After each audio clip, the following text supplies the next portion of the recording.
What's up, everybody? This is Fred Richani of TSC. We have right here via Zoom a very special guest. He is a former UFC middleweight champion of the world, hoping to be the new UFC middleweight champion of the world at UFC 271 when he takes on Israel Adesanya in a highly anticipated rematch live on pay-per-view. We're talking to the great Bobby Knuckles himself, aka Robert Whittaker. Robert, thank you so much for joining us, especially with that awesome Fallout chair you got there. How's everything going?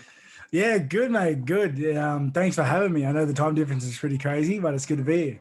Happy to have you on. Now, let's get some of these generic questions out of the way. They're on the fans' minds. Of course, the rematch is finally official. There were some rumors that maybe it wasn't officially signed. Sometimes they put the cart before the horse. Now that it's official, how do you feel getting back to this point after winning 3 straight fights and surviving this crazy pandemic? Yeah, no, it was crazy. So, I knew the fight was coming shortly after last fight. And with all the attention that was brought with, like, is it happening, is it not? I think that was just more for the fans and, for the public, for the media to to get them talking about something. But no, it's good. Moving forward, it was never like I just wanted to get back into the fighting scene. I just wanted to fight and come to terms with my new way of doing things, because I changed a lot of things up after I lost the belt. Changed a lot of things up with the way I train and especially how I conduct myself outside of the octagon. I wanted to change things as a person, I guess.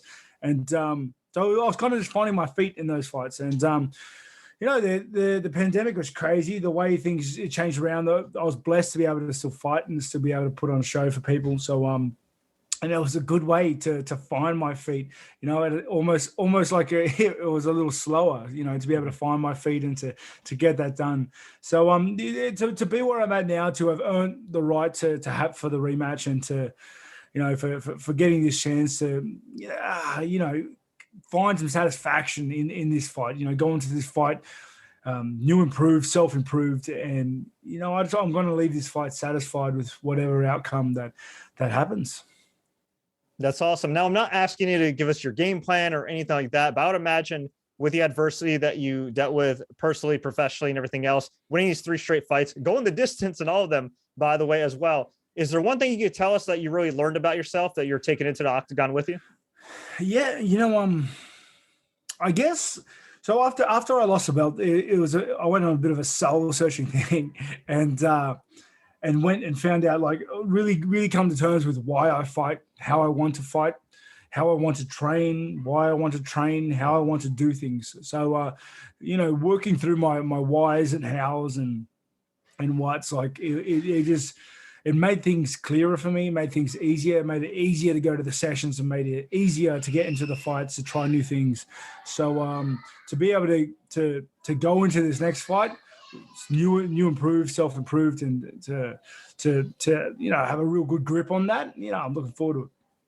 We are definitely looking forward to that fight. UFC 271, February 12th, Toyota Center, H-Town, Houston, Texas, and live on ESPN Plus pay-per-view. But in between all that, right, you also had a pandemic, and you're in a country that has some of the strictest lockdowns out there. Now, obviously, you want to keep people safe, everything else, but the reality is you're also a professional fighter, and it's complete full contact. So what were some of the challenges that you faced over these last couple of years to get back to this point?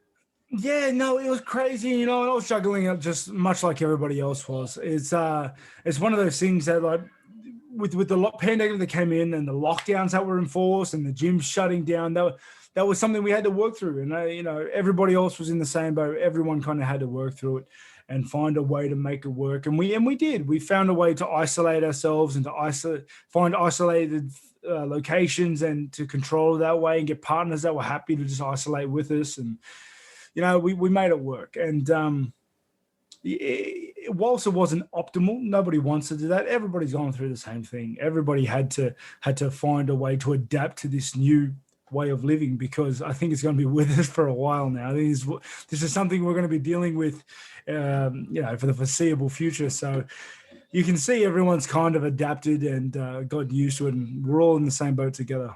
Sometimes with certain fighters, they get a rematch right away. Maybe they get a rematch after a win or two. You had to wait a couple of years. Looking back at that, are you grateful for that? Do you feel like you're a lot sharper now than you would have been if you just ran it back? Yeah, definitely. And I wanted that. I wanted to get back into fighting. I wanted to find my feet. I wanted to find myself. I wanted to find myself in the fighting, and it was necessary. Especially because straight after that loss with Izzy the first time, I went on a break. I went on a hiatus. I stepped to the left of fighting, and that was so pivotal for me in my career that an instant rematch wasn't even something I was thinking about at the time. So do you feel like a lot of fans and maybe some observers as well don't realize that while being physically in shape is great, mentally it's just as important, if not more? Being mentally in shape is way more important than physical. They're both important, but you can't fight without the headspace to fight. It's not at this level anyway. It's so important to to be healthy, mentally. And you've been fighting for quite a while. I don't think people realize this. You're only 31 years old, if I'm not mistaken. Yeah. And you've been fighting since 2009. So I mean, that's a whole lot of time. You're definitely a young veteran, to say the least. Obviously, a former world champion. How's your body feeling these days? How do you take care of yourself? Yeah, so recovery is a big thing. It's I try to make sure I get my 8 hours sleep every night. It's hard sometimes with as many kids as I have, but I try to eat well. I try to make sure I get my sleep in. I stretch a lot. They're my main sources of recovery. I get a massage once a week to try and get through some knots. But otherwise, it's just that. It's more about how you train. I have light days and strong days and hard days, and just manage it. What drew you into MMA in your adult life? I've done martial arts my entire life. So like I did karate and then went from karate to XXXX. So I went through that chain of events, and I guess it was like I enjoyed combat sports. I enjoyed martial arts. I enjoyed fighting, and I'm very competitive. So when I was going through my martial arts, journey, I was competing in it, and honestly, just one thing led to another, and I ended up fighting, and got the first taste of it, and the rest is history. I just loved it and never looked back. Is there like a multiverse where Robert Whittaker has a different career path? Probably. It's hard to say. There's probably an alternate reality where Rob Whittaker is a crappy electrician instead of a top tier fighter, for sure. Or hey, maybe a gamer, maybe a streamer, right? Full time, competing in esports, you'd still be competitive. Yeah, well, I don't know about esports competing. Like I game plenty now. It's I don't know if I could do the whole esports thing. That seems so stressful. Yeah, and you got to start out young. There's kids that start like at 18, like 16, 17, and they're done by 25. I'm like, yeah, retired. Wow. Yeah, I think it has something to do with like how fast that Twitch reaction is in your head, and it actually does degrade. Like you can do exercises and things to keep it going for longer, but it's one of those things that you don't have a lot of control over. Yeah, those kids are definitely built different, as the kids say. As for you, when it comes to gaming, what are you playing these days? So I play a lot of Bethesda titles, as you can see in the chair. Play a lot of Fallouts and Skyrims, and love the Dark Souls series. So I play a lot of those and Demon Souls and things like that. And play a lot of indie games, to be honest. If you like a lot of indie games on Steam, it's I play a lot of everything, to be honest. Is there a hidden gem on Steam in your Steam library that you want to shout out? Like what sort of indie? Yeah, like something indie that maybe we haven't like played before, so a lot of people haven't played before. They should check out. Rogue Sale's good value. Put like 70 hours into it for like an $8 game. It's wow. It's pretty good. If you like Rogues, like prepare to have your heart broken, but because that thing's hard, man, real hard. Now I gotta ask you. You mentioned Skyrim. I'm a huge Skyrim fan. What path did you take in Skyrim? Did you go the straight and narrow? Did you join the Thieves Guild? How'd you end up? Oh, which playthrough, right? I generally what do? I go a wizardy, I go a magic-y boy, and then honestly, I just go through the Mages Guild quest line at Winterhold, and then build my house with that DLC. I just build my house, and then end up getting a wife and putting all my decorations up, make it a little life sim. Awesome. I dig it. Now, we always like to ask all our guests some kind of random rapid fire questions in a lightning round just to get to know them better. Are you ready? I am, but I'm terrible at these, like actually terrible. But let's go. We'll see about that. All right. Favorite late night snack or cheat meal? Anything. Like anything. Like there are nights I go out in the cupboards and I come back with anything that's in the cupboards. So it just depends what flavor of the month it is. Okay. How about this? What's the most obscenely unhealthy guilty pleasure food you have? Is there something that you definitely can't eat as a professional athlete all the time, but man, like after a big fight, you're just gonna go grab it? Oh yeah, it's just like fast food, like KFC or Hungry Jack's, or Burger King, like that sort of stuff. Like I just love that sort of stuff. That stuff is straight heart attack food as well. Like it's terrible for you, but they're the things that a guilty pleasure after a fight for sure. All-time favorite fighter? Ooh, crap. Mark Hunt, maybe. All right. Yeah, maybe Nick Diaz. Yeah. I don't know. Takeaway, time frames, age, whatever. Is there a dream opponent you have? Somebody that's like maybe a UFC legend that you would love to have fought in their prime? No way. I've been asked this question throughout my career.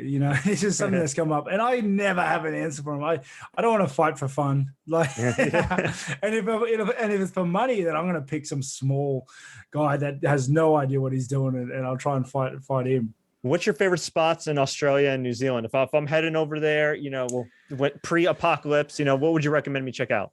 Sydney for sure. Sydney's where I live, and let's be honest, it's the only reason anybody comes to Australia. So Sydney for sure. Can't speak too much on New Zealand. I haven't spent a great deal of time over there. In Australia, there's a conception, or maybe it's a misconception, that while it is beautiful, there are a ton of things that could also kill you there. So have you had any close calls being in Australia with some of these giant spiders or boxing kangaroos or any of that nature? Yeah, like there's been a couple of times, like you can see on my Instagram, there was a massive funnel web that was running around my house, and that was terrifying. Funnel webs will kill you. They're terrifying. They are some big nasty ass spiders. If you've ever seen a funnel web, they are thick, they are hairy. You can't step on them because they're too big. Like they are scary, funnel webs. But also, I've had a brown snake in the back that I've had to kill with a shovel. Like brown snakes, they'll kill you as well. They're no fun. But I don't know. You get used to it. It's not too bad. So it's just part of life, right? Well, it's not like I'm dodging them every day. It's the odd occasion, really.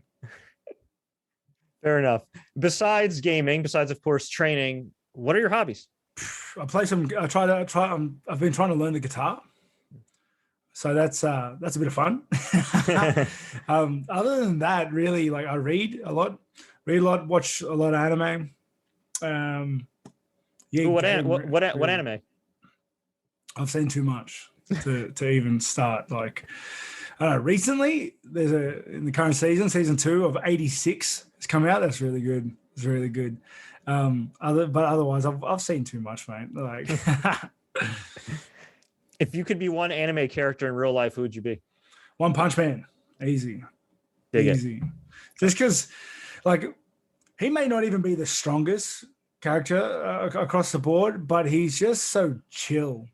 I like the limitations he has. How he can't fly, but he can jump super high. Like, I don't know. I like it. I like his character. As far as game consoles, are you somebody like me that has like all the Infinity Stones? You own every single console known to man. Is there one that you're particularly favor? What are you playing on right now? PC. So okay. I'm a PC gamer. But if I had to pick a console, it'd be PS5 probably. That's the one I'm running at the moment. My sons use the Xbox though, and they love it. And I think there are a lot of quality of life things on the Xbox. There are certainly some benefits to to one or the other, but I'm liking the PS5. Demon's Souls is exclusive on it, so that's why I bought it. And that DualSense controller is badass. I don't know how they made the DualShock even better, but it's a great controller. Yeah, it's crazy. I accidentally keep pressing R2 all the time and attacking NPCs by accident. It's killing me. We'll work on that. Don't worry. How do you juggle everything, man? Being a professional fighter, obviously maintaining your health at the highest level, and of course, being a family man. Mate, that's the game. That's the hard thing, isn't it? That's the thing everybody wants, is balance. Is trying to spend too much time, trying to spend time with your kids and your work and your games and yourself, and finding that sweet balance where everything is firing off well is just that's the journey. You like, for me anyway, that is the goal of life, is trying to achieve that perfect balance, because everybody feels it when they're out of balance. If you don't spend enough time with your family, you feel it, you miss them, you feel guilty. If you don't spend enough time on the mats, you're not fit enough, you feel guilty, you worry about the next fight, worry that you're not getting better, but you're happy with the family. You got to spend time with your wife at the same time, which is, you can't really connect to either. It's, that's it. That's life. That's the hard part. That's the hardest level, isn't it? For sure. And I would imagine it's important to have family members, to have a spouse who understand that lifestyle and understand that, hey, we can live a great life, but there is a lot of time and dedication that it takes in order to get to the top. Yeah. Having supportive people around you is everything. I wouldn't be where I am today without my wife, Sophia, and, her understanding and help along the way, because I've been with her well before I was a fighter. So she's helped me and cultivate me to becoming this, to being able to do what I do. So, it's you need it. You need to surround yourself with good people. So she's the real MVP. Sure. Well, 100%, easily, hands down. All right. And we'll get you out of here on a positive note. What's the best piece of advice you give anybody watching, listening to this for success? For success, don't quit. Don't quit. Find out what you love doing and just pursue it, and don't give up. Just don't quit. Determination, perseverance, wins out. It may not be now, may not be in 10 years. Just, just get at it. Get at it. And then what's that saying? If you love what you're doing, you never work in a day in your life, something like that. It's like, if you're enjoying the journey, then what does it matter? Well said. Well said. Well, we appreciate the time, Robert. We definitely have enjoyed watching your journey, especially the journey back to title contention, UFC 271, February 12th, live on pay-per-view here on ESPN Plus in the States on pay-per-view, taking on Israel Adesanya. Robert, best of luck. Actually, one more question. Is there anything you wish I asked you in this interview? Nah, you got me covered, mate. I think it was very good. Awesome. Well, Robert, thank you so much for your time. Best of luck February 12th and beyond. Appreciate it, mate. Thank you very much.